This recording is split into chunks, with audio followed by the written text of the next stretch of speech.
Hey, good afternoon.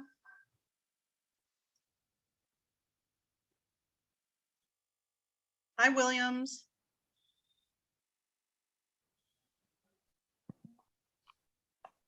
Can you hear me? I can. Okay, cool. Good evening. Good evening. How are you? Finding you, or should I say to you, good afternoon? Yes, it's still early for me. How's everything? How's your week?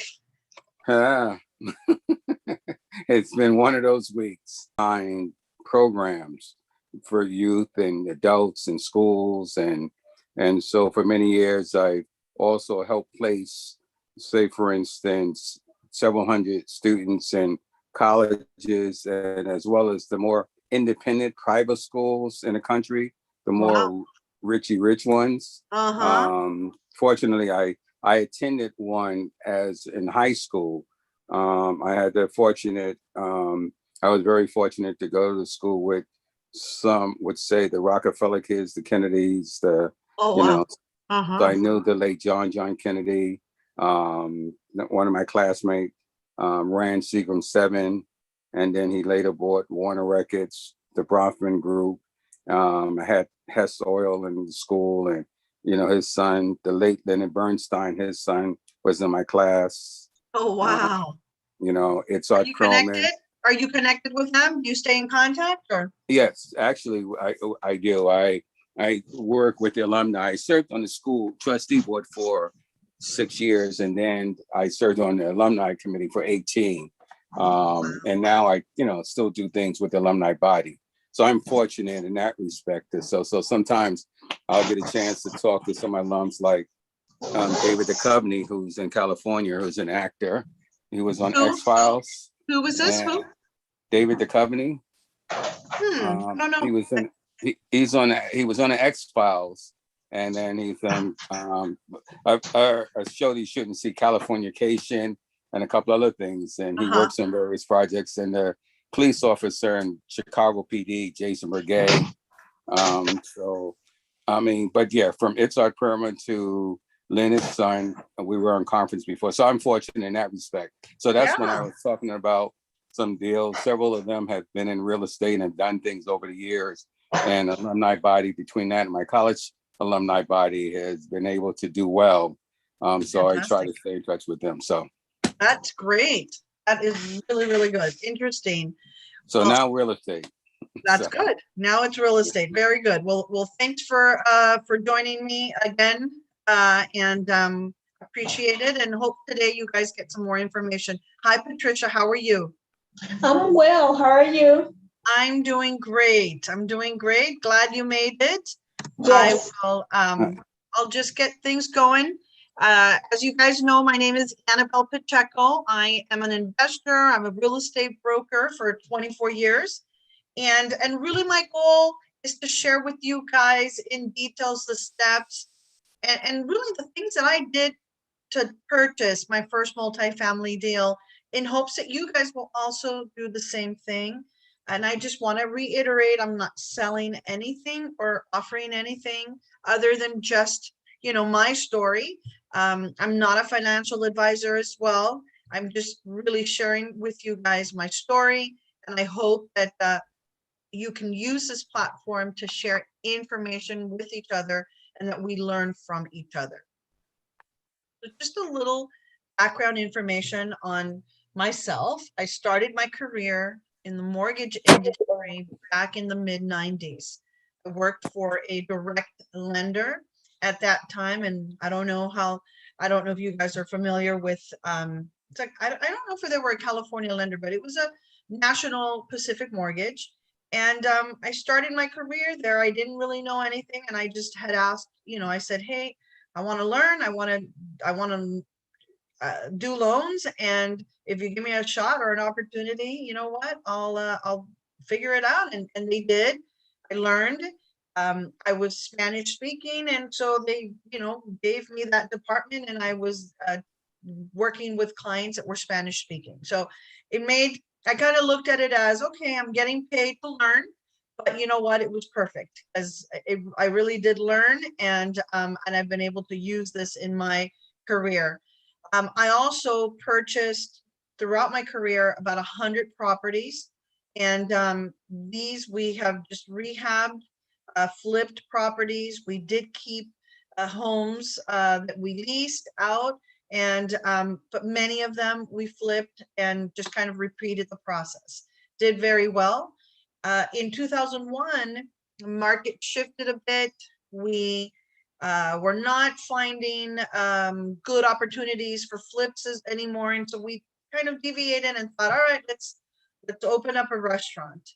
And we did. We built this restaurant from ground up, 150 capacity, and we had full staff of managers, chefs, servers, and that did very, very well for about 8 years. And then sold that and just kind of went back to what, where my heart is at, and that is real estate, and have been focusing in real estate for the last 10, 11 years, representing clients in the residential and the commercial space throughout the US. I am part of EXP Realty. This is a international national company. I work with agents throughout the US. I connect. Anyone is looking to buy or sell anywhere in the US, I can connect you with a great agent that I work with, that's part of our organization. I was looking for a way to create cash flow and generational wealth. And I thought to myself, how can we make our money work for us? And I know that, many of us know buying property and having it cash flow is the key. And so really we thought, how are we going to do this on a larger scale?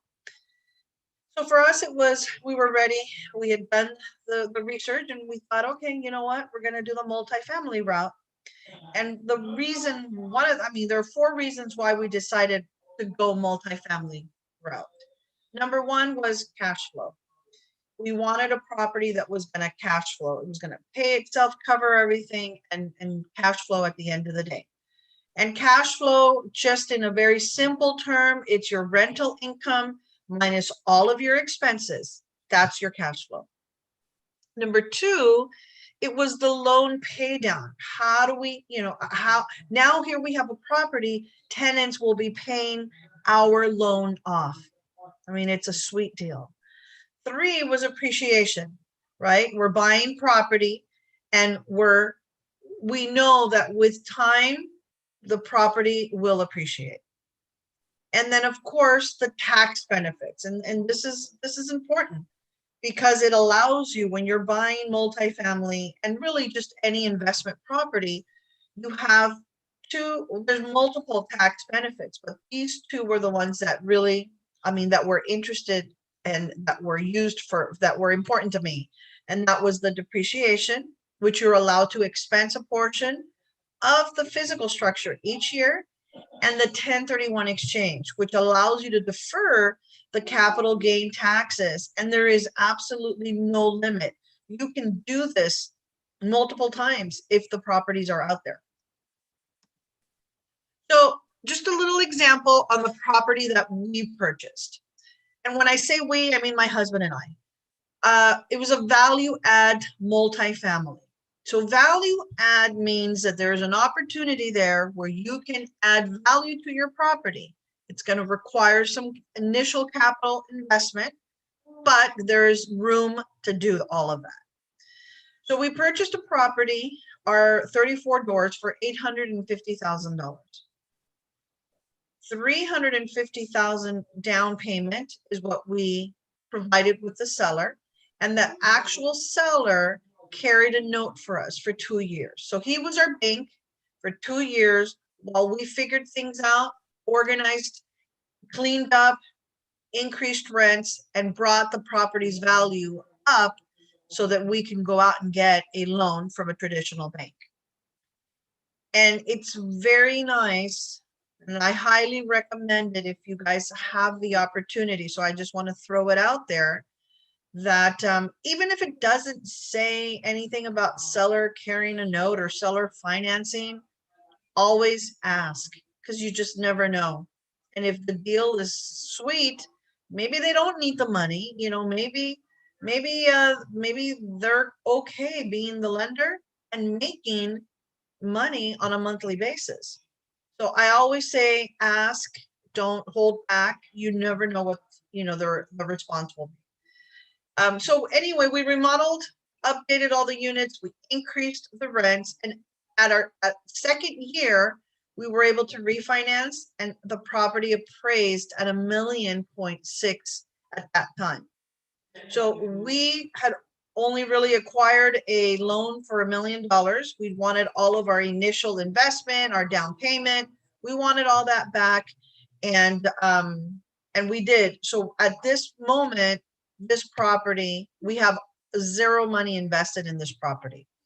Anything that's been used has been used from the cash flow that the property provides us with. And today's valuation of this property is $2.7 million. So we could say, maybe I hit a home run here. But I know many other people that have stories like this as well. They're hard to find, but they're out there. So I just want to say, if multifamily is the interest and it's something that you guys want to do, then focus on it. Make sure you connect with other multifamily owners. Ask, how did they find it? Who, you always want to connect and you always want to ask questions. So I kind of want to stop here for a moment because I know there's a lot of talking that I've done. But Patricia, I know that we haven't really we did talk, but we haven't had a chance to talk on this call. Tell me a little bit about your situation, share it with everyone else, and let's talk a little. Yeah, so I'm sort of in the infancy stage of multifamily purchase. So I'm just in a position where I want to just educate myself in the language, understand the process, and see what things look like. So I'm like a sponge at this point where I want to just soak up everything. Okay. I'm not essentially looking to purchase until probably the earliest 2023. Got it. And at that time, I will hope to find a 4-unit. I'm here in Chicago. Those 4-unit multi-family is a little difficult in Chicago to find, but I'm hoping to come across one at that time. And if not, probably a triplex, if that's the case. Yeah. Uh-huh. So yeah, Perfect. It's just the education stage for me, learning and just, understanding the language and that type of community, if you will. Fantastic. No, I think that's great. And when that time comes, connect with me. I work with some great agents out in the Chicago area. If you need a referral, I can definitely put you in contact with someone out there. Wonderful. Sounds good. Thank you so much. You're welcome.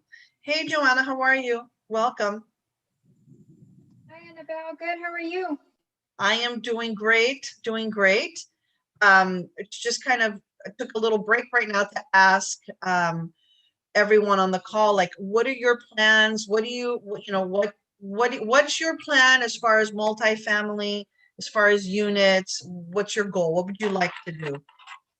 Right now, my goal is my first property. I would like to buy like a 10 unit, maybe hopefully by the end of next year. And I'm actually looking in Oklahoma City. Fantastic. Fantastic. Do you know someone that's out in that area? Yes, two of my brother-in-laws live out in that area. Okay. And we already went to go see the different areas, and we kind of know where we want to buy. So yeah. Perfect. And that's good that you're doing that, because that's exactly what I did.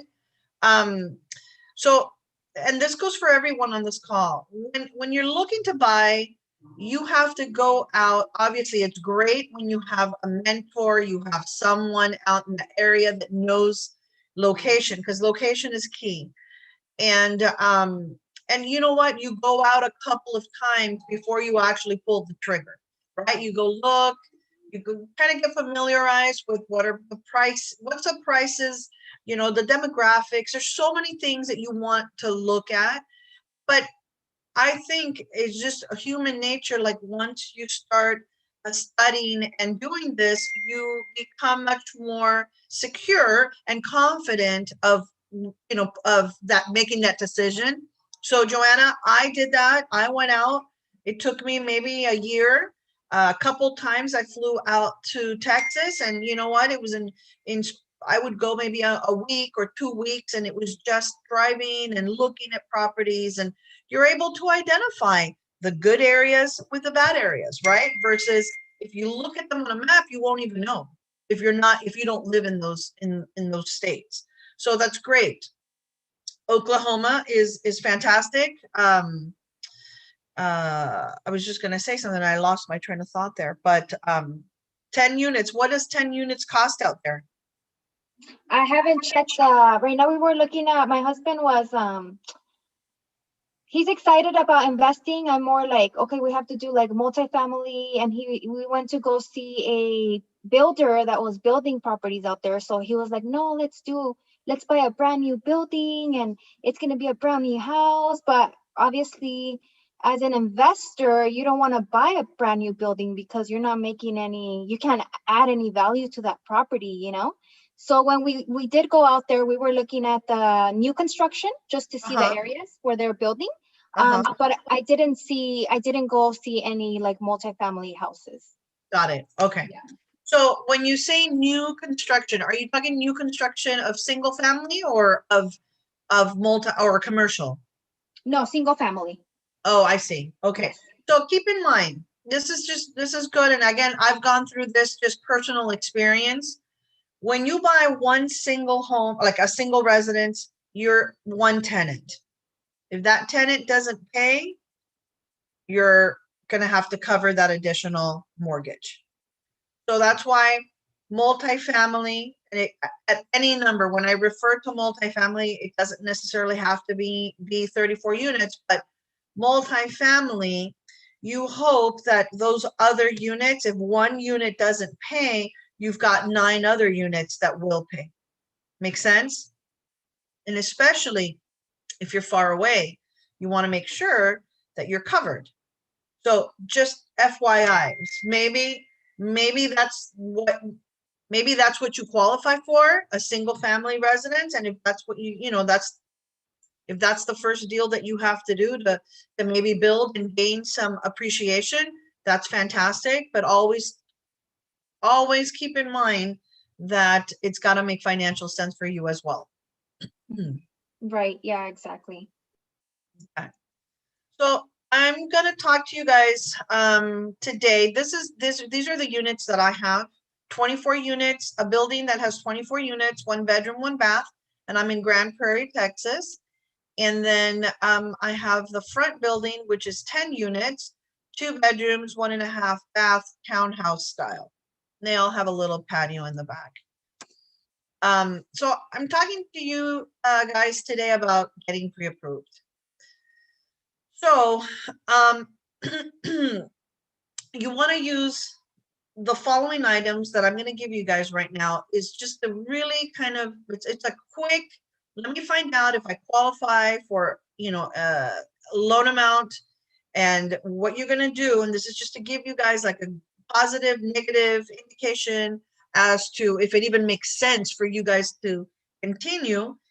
You always want to get a trailing 12 month, a month-to-month operating statement, which is like a profit and loss, and a current roll statement. So these are the first 3 forms of documentation that you ask the seller to provide. When you look at these, you're going to then determine, okay, this looks like this is going to work, and I will probably get a loan, because remember, with multifamily, the lenders will lend based on the property's performance. And plus there's other stuff that they look at, but the important thing is that this property is performing. And then, so that you guys are aware, the borrower's net worth must be greater than the loan amount and the borrower's liquidity is greater than 10% of the loan amount. Okay, does that make sense? It's not just the property's performance. It is the property's performance plus you as the qualifying borrower, you have to have certain things in line in order to be able to qualify for this loan. Now, these are the items to actually get a formal quote or a term sheet, which we call. It's basically, the term sheet is like your pre-approval from the bank. It's like the lender stands behind and has said, okay, you guys are approved. Okay. And these quotes are always subject to full underwriting, but normally it gives you a very good idea of, okay, I am approved. And then obviously there's a completion of the third party reports. Okay. So I'm going to explain all of this. So what do they want for that formal quote? The property, from the property side, you're going to want the last 3 years operating statements. They're going to want the trailing 12 months, the month by month profit and loss, the current rent roll. They're going to want a summary of the CapEx to date, and they want a stabilized budget. Okay, so these things you will provide to the lender, and these usually will be coming from the seller, right, from the property. So in addition to that, you need the property details. You're going to need photos of the property, the address, the description, the unit mix, the age, and the construction time. Now, when it comes to the borrower, you're going to need, if you're purchasing this under an like a corporation, you're going to need the name of the entity. You're going to need your organizational charts, personal financial statements for each guarantor. So in big transactions, I would say medium to big transactions, there's usually multiple people that are being used as the guarantors. And so the bank requires each person that is going to be signing or on that loan to provide their financial statements. Okay. And so, and remember that the financial statement, if we go back, let me go back here so that I can show you guys. Did I go back? No. So the borrower's net worth must be greater than the loan amount, and the borrower's liquidity is greater than 10% of the loan amount. So that financial statement needs to reflect that 10% there. You're going to provide a resume, a bio for each guarantor. The bank wants to know if you are familiar. Do you know about multifamily? You know, they want to feel comfortable that they're going to be giving a loan out to someone that's going to be able to manage this. Property management company information. Are you going to self-manage the property, or are you hiring a management company? If you self-manage it, that resume, that bio there needs to be enough information on there to let the lender know and feel secure that, you know what, this person can handle it, understands how this is done, you have the backing, right, to support this information. And then, and any individuals that are owning more than 20% of the GP will be underwritten as a guarantor as well. Now, the LP or the limited partners are not underwritten. They're just when you are buying a property, there's a general partner who is actually responsible, and he's the one that's providing his personal financial information as a guarantor. The limited partner is putting money into the deal, but he's really not part of the actual paper or documentation. And then for guarantors with limited experience, they usually will have them hire a management company to manage the apartments or the units. Any questions there so far? Because I know that's a lot of information. I do, Annabelle. Sure. So does these rules apply whether or not you're doing residential or commercial multifamily? Residential this does not apply to residential. This only applies to commercial. So, and really this will only apply to 4+ units. 5, sorry, 5. 1 to 4 is still considered residential. Okay, sounds good. Thank you for the clarification. Yes. All right. So in addition to the items listed in that formal quote, the following documents are required for at closing. So in the course of underwriting, and then they review the third-party reports, other questions also can present themselves, and those are additional documentations or underwriting items that may be requested. Now, the following represents the balance of items needed to get to actual closing, okay? So they're gonna want a W-9 for the borrower. They're gonna want a final organizational chart. They're gonna want the articles of the organization or the corporation, executed operating agreements, and verifications of the IEN. Okay, so this is stuff that you will need to provide to actually get that your final loan. Now, we go back to the property because there's you have to provide information not only on the property, but on the person itself, the guarantor.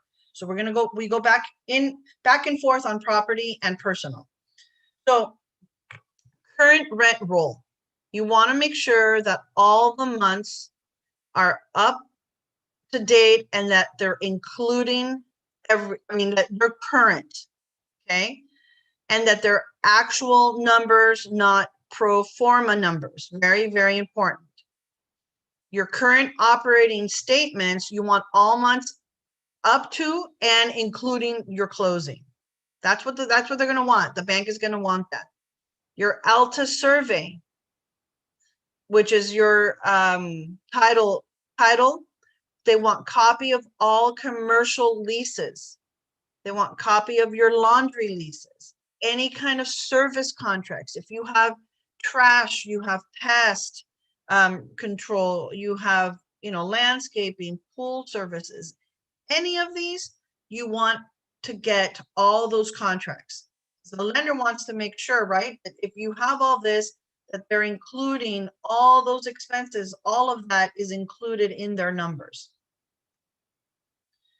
Their title, as per the lender requirements, they're going to want certificate of occupancy, rental licenses, okay, proof of building code compliances. This is critical when you're purchasing, right? And that's another subject. But when you purchase and you're in your due diligence period, you will always want to make sure that there are no code violations. And if there are, it's got to make sense, right? It's got to make financial sense. If you're getting the building for such a great price, and yes, there's some code violations, well then, okay, you know what? That's great. You're going to have to invest that money to bring the property up to code, but the property has enough value there for you to do that. If you're buying the property and you're paying market price, then you really want to make sure that you're not getting yourself you're not buying a property with a ton of compliance issues or violations here that are going to cost you a lot of money to bring up to code. Okay, a copy of the deed, zoning letters, designations of counsel, like who's handling, what attorney is handling the actual escrow, and the insurance agent. Make sense there? So the guarantors, they're going to want a schedule of real estate owned, right? So all of this, if you guys go back and I said that you needed to have the guarantor has to have let's go back here because I know it's a lot of info. So the guarantors or the borrower's liquidity is greater than 10% of the loan amount. So if you provide a schedule of real estate and you own 1 or 2 properties and those properties have equity, that amount is what you can use to help you qualify, right? To satisfy that requirement that the lender requires. So maybe you only have 1 house and you live in a house that maybe you owe 300,000, but it's worth $1 million. So you now have $700,000 there that you can use for yourself. Make sense? Doesn't necessarily mean you have to have like just liquid. Yes, you're going to have some liquid, but not all, let's say $1 million are liquid. Does that include the property you not own for business purposes, but your property? Yes. Meaning if you live in a house and you basically have 700 equity built in, Yes. will that be used? Okay. Yes, because this is personal, right? You're the guarantor. So any property, as long as you are on title of that property, that property would be listed on your schedule of real estate. Okay.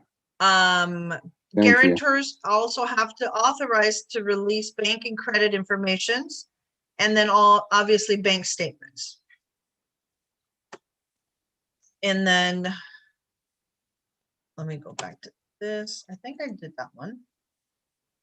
So this is no, I'm sorry, hold on. I think I went back one. Property management company. So this is important because when you have a property management company that's going to be responsible for managing those apartments, they're going to want to make sure that this management company is also that they show that they're capable of managing apartments. So they're going to want to see a list of all their current properties that they're managing, executed management agreements. They're going to want to check and see that those agreements are done right. Marketing plan. How are they marketing the availability of those units? Materials, right? Flyers or if it's social media or website, whatever it is that they provide, they want to make sure that this management company can sustain itself and manage. They're going to want to see sample leases, expenses also shared with the other properties that they're managing, and they're going to want to see a payroll analysis. So far, you're going to need to provide information, personal information. You're going to need to provide property information, and you're going to need to provide a property management information if you're hiring a property management company. Now, again, this is for multifamily, commercial. I would say when you look to do something like this is if you're not going to self-manage it, you're looking maybe 10 plus units, you hire someone else to do that. That's when this is going to be required.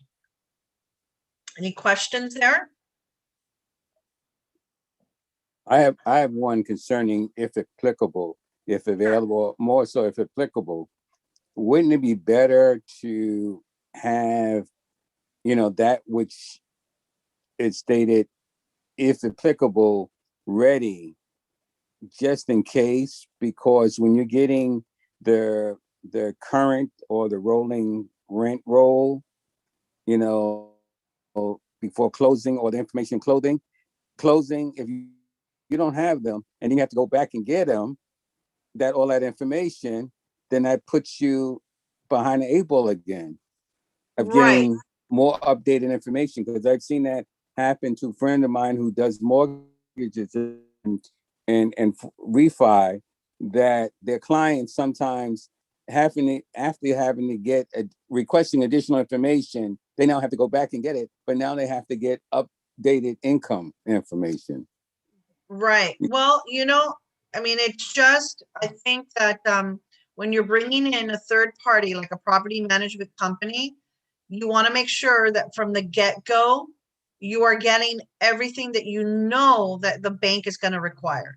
And so, I mean, as let's say, I mean, I'm in real estate. I have an idea. I understand this. But let's say someone on this call is not a real estate agent. You are, you know, you're just someone who's interested in investing and you're really not 100% sure. Whatever property management company you hire, they should know exactly what is required because they've been through it. If they're managing 10 plus units, guaranteed that the lender required information from the property management company. So again, this is also for you guys to beware. If you're going to hire a management company, are they familiar with what's required, what the lender's going to require, so that you can get all of this from the beginning, and there is no wasting time. Thank you. Thank you.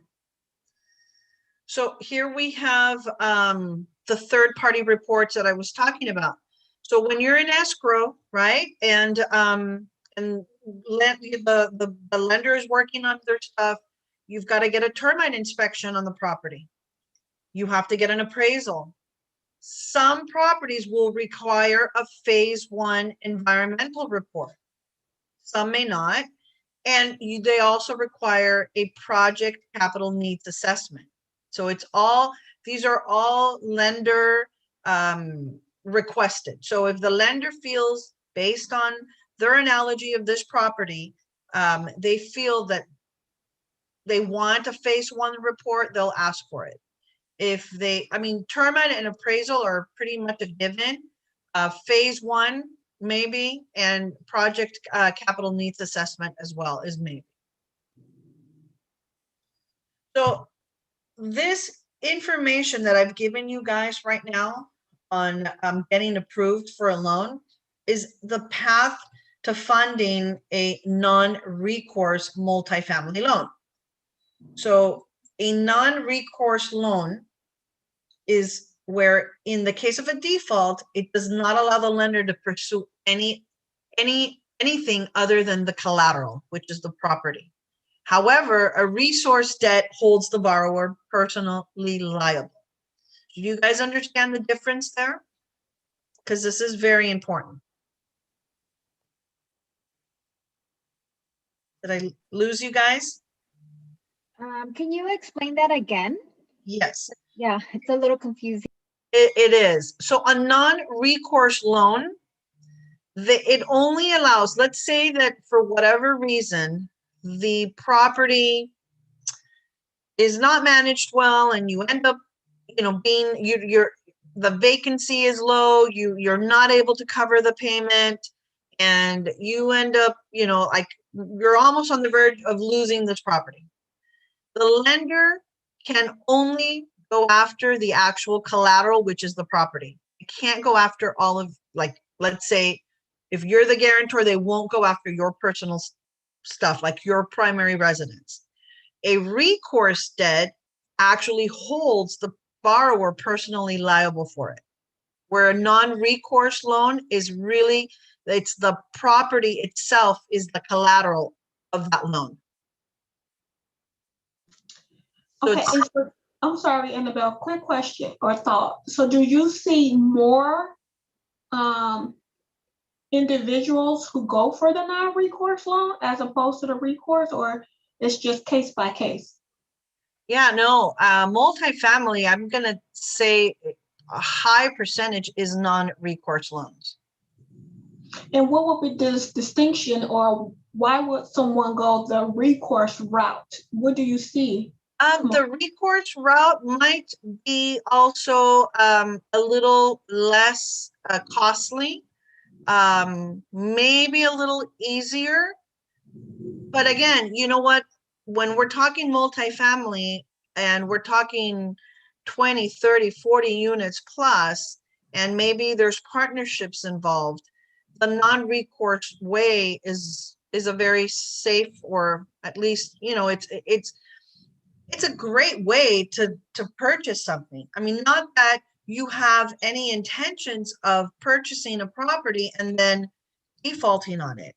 but God forbid, something happens and you invest in 100 units and I don't know, look, we just experienced a pandemic, but let's say something crazy happens and you end up like the property ends up being in default. You can actually walk away from that property and that's it. You lose it.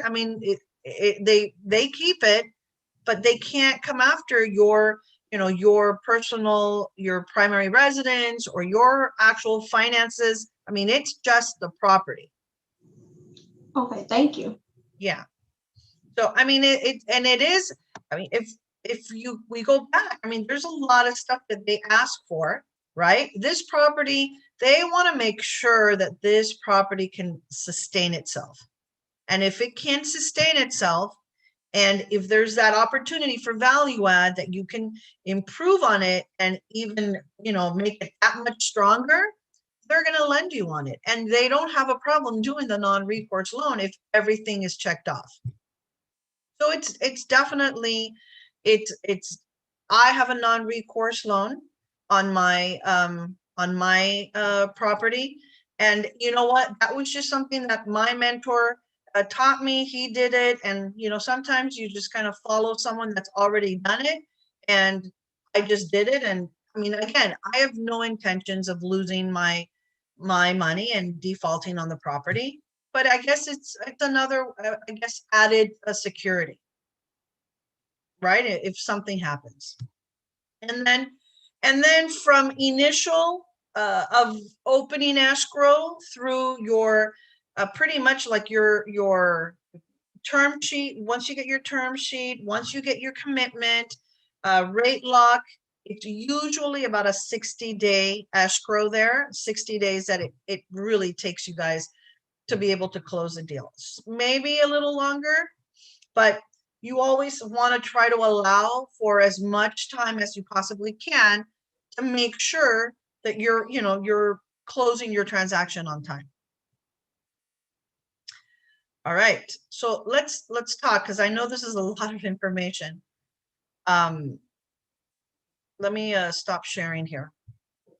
I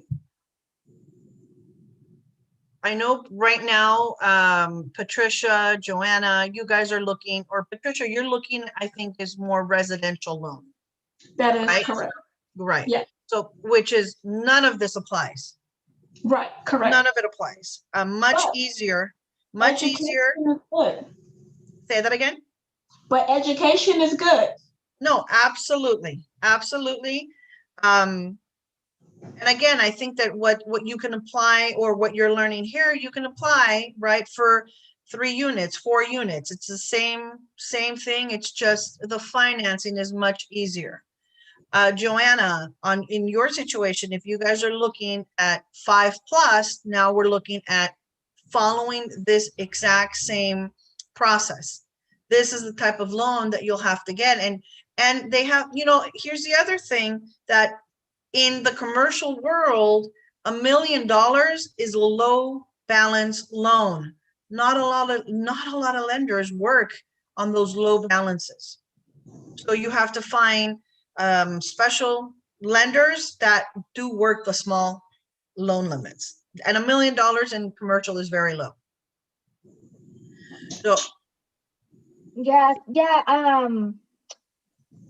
This is a lot of information. I was in another meeting last night about multifamily, and yeah, he did not go over like the lending process. He kind of just went over the spreadsheet and the T12s and the mixed units. But yeah, this was a lot of great information, because I didn't know like 10% of like your liquidity assets, like I didn't know all of that. So it's good information.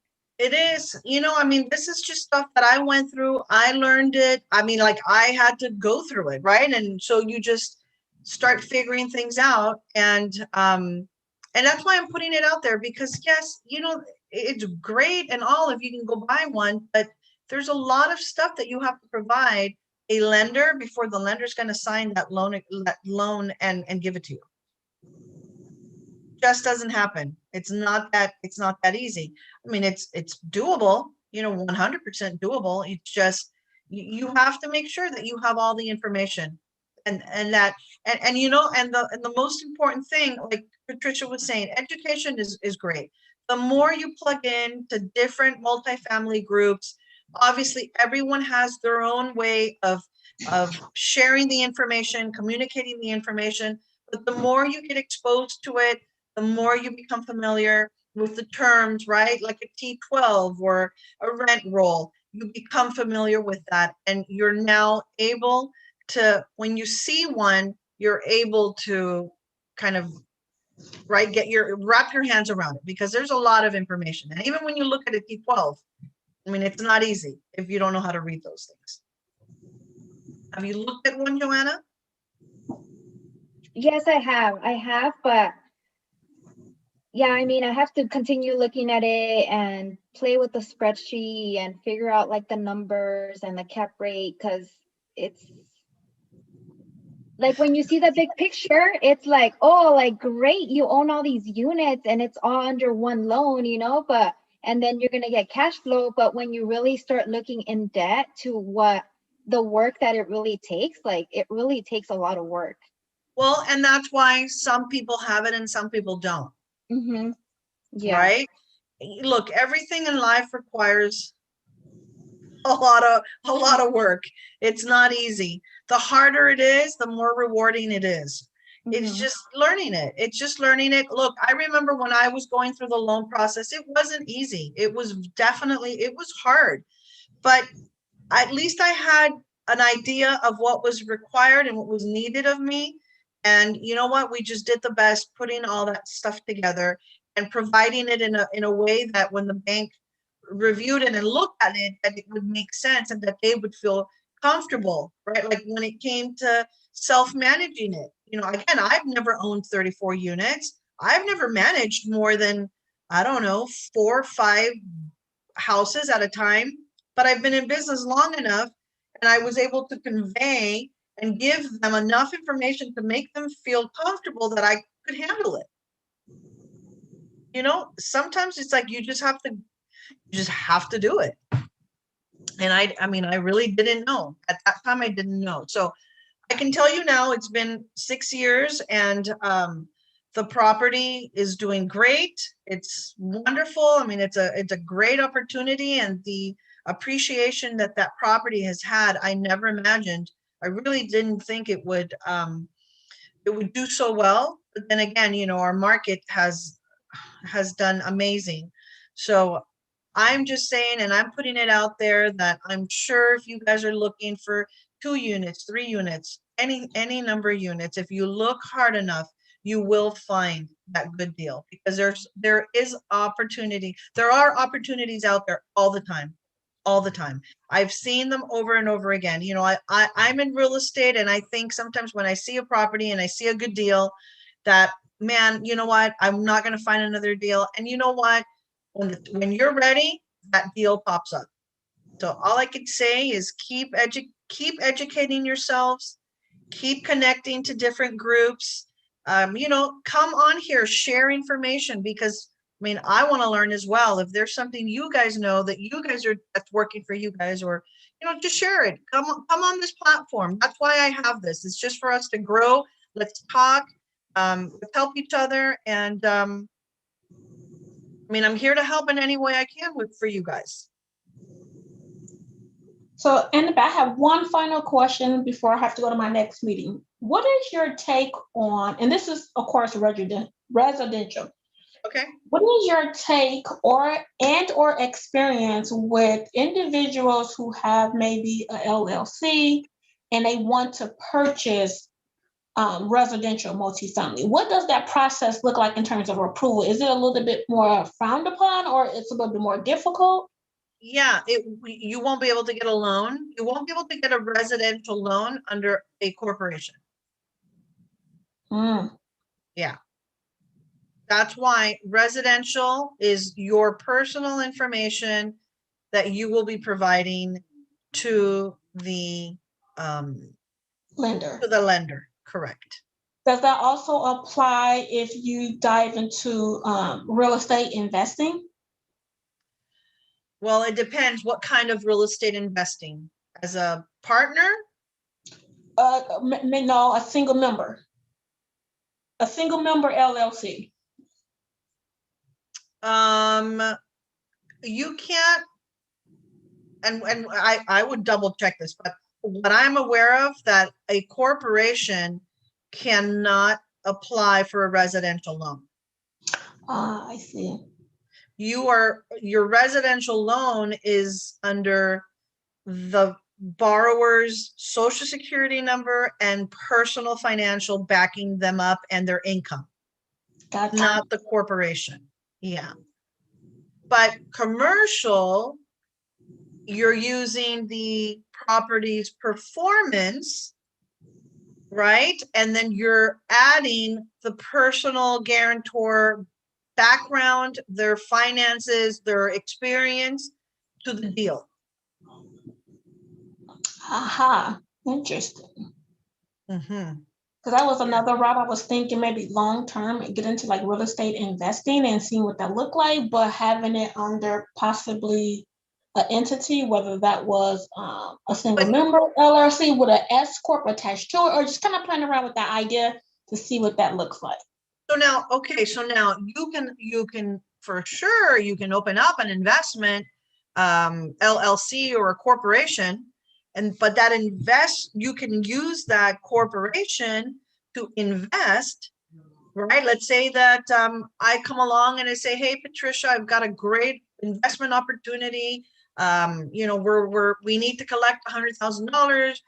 Do you want in $20,000? And then you say, all right, let me, you know what, I'll pull from my entity. This is my, you know, XYZ investing entity. I'll pull money from there to invest into this property, but you're not actually like the entity is not going on there. You're just pulling your funds from that entity to use for investing.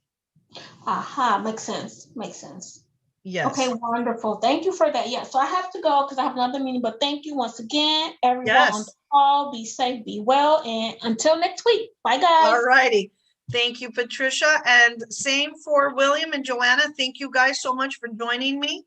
And I am here every Wednesday, 2 p.m. And let's find some multifamily. If you find anything, let me know. I'm always interested. All right. Will do. All right. Definitely. Take care. Yes. Take care. We'll see you guys next week. Okay. Yes. Bye. Great Okay. day. Bye.